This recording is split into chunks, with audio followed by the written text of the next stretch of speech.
আসসালামু আলাইকুম। আপনারা সবাই কেমন আছেন? আশা করি ভালো আছেন। আমি আল্লাহর রহমতে ভালো আছি। তো আপনাদের মাঝে একবারে সিম্পল একটা রেসিপি নিয়ে চলে এলাম। মসুর ডাল চালতা দিয়ে। তো আমি প্রথমে ডালটা ভালো করে ধুয়ে চুলায় বসিয়ে দিলাম।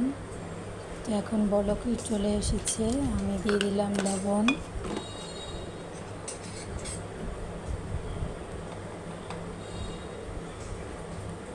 এরপর দিয়ে দিলাম আধা চামচ হলুদ, আধা চামচ মরিচের গুঁড়া,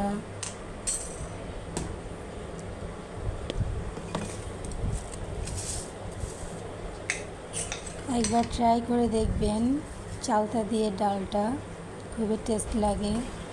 দিয়ে দিলাম সামান্য একটু ধনিয়ার গুঁড়া। ডালটা সিদ্ধ হওয়ার জন্য আমি আবারও ডেকে দিব।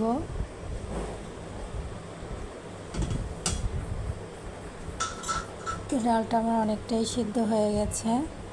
তো এই পর্যায়ে দিয়ে দিব চালতাগুলো আমি দিয়ে দিলাম। আমি নতুন ইউটিউবে এসেছি, তো আপনারা আমার ভিডিওটা দেখলে অবশ্যই লাইক, কমেন্ট, শেয়ার, সাবস্ক্রাইব করবেন আর আমার পাশে থাকবেন। তো এই তো আমার ডালটা হয়ে গেছে।